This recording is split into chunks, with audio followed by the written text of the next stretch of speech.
নমস্কার বন্ধুরা, আশা করি আপনারা সবাই ভালো আছেন। তো আজকে নতুন একটা রেসিপি নিয়ে হাজির হয়েছি। বাজার থেকে খাসির মাংস কিনে নিয়ে এসেছি। আজকে এটা রান্না করব। চলুন রান্নাটা শুরু করা যাক। এখন মাংসগুলো প্রেসার কুকারের মধ্যে দিয়ে দিচ্ছি সিদ্ধ করার জন্য, যেন মাংসগুলো নরম হয়।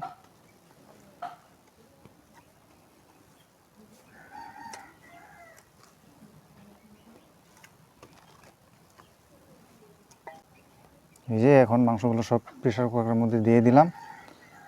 আমরা যেহেতু মাটির উনুনে রান্না করি, সেই জন্য প্রেসার কুকার মাটির উনুনে বসিয়ে দিলাম।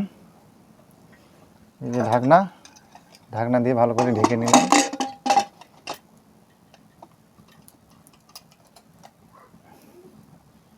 কিছুক্ষণ অপেক্ষা করব, 5 থেকে 6 বার সিটি হওয়ার পর তারপর নামিয়ে দিব। বন্ধুরা, এই যে দেখতে পাচ্ছেন আমাদের ছোট্ট জবা গাছ। দেখো জবা গাছে কতগুলো ফুল ফুটে আছে। বন্ধুরা, এই যে দেখতে পাচ্ছ আগে রেডি করে রাখছি আদা বাটা, রসুন বাটা, মশলা বাটা, মরিচ বাটা, আর এইদিকে কুচি কুচি করে পেঁয়াজ কেটে রেখেছি, আর তেজপাতা। তো আমার 6 বার সিটি হলো, আর একবার সিটি হওয়ার পর নামিয়ে রাখবো।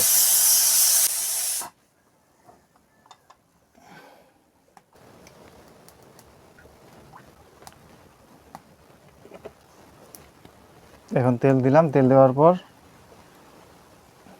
তেলটা একটু গরম হওয়ার পর তারপরে পেঁয়াজ কুচি দিয়ে দেবো।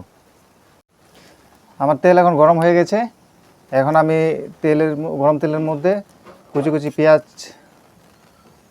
দিয়ে দিচ্ছি, আর তেজপাতা।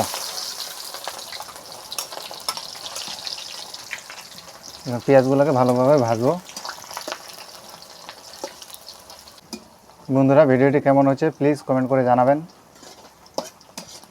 এখন মশলাগুলো দিয়ে দিচ্ছি।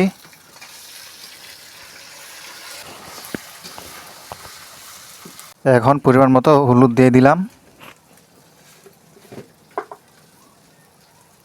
পরিমাণ মতো লবণ দিলাম। এখন কড়াইয়ের মধ্যে মাংস দিয়ে দিচ্ছি।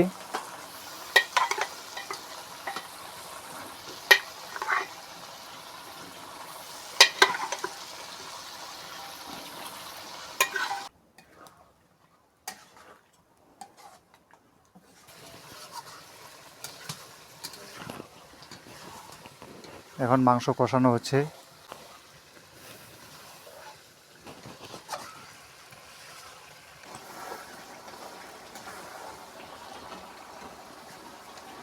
এখন মাংসের মধ্যে কিছুটা আলু দিব। বন্ধুরা,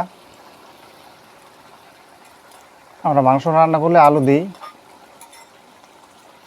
আলু ছাড়া আমাদের ভালো লাগে না। প্রতিবার যখনই আমরা মাংস রান্না করি একটু আলু দিই। এখন পরিমাণ মতো একটু পানি দিব। বন্ধুরা, আমার রান্না করা হয়ে গেছে, এখন নামিয়ে নিব। এই দেখতে পাচ্ছেন কি সুন্দর রান্না হয়েছে। এই যে রান্নার কালারটা খালি দেখুন কি সুন্দর। বন্ধুরা, রান্নাটি কিন্তু সেই হয়েছে। কমেন্ট করে জানাবেন রান্নাটি কেমন হয়েছে। এই যে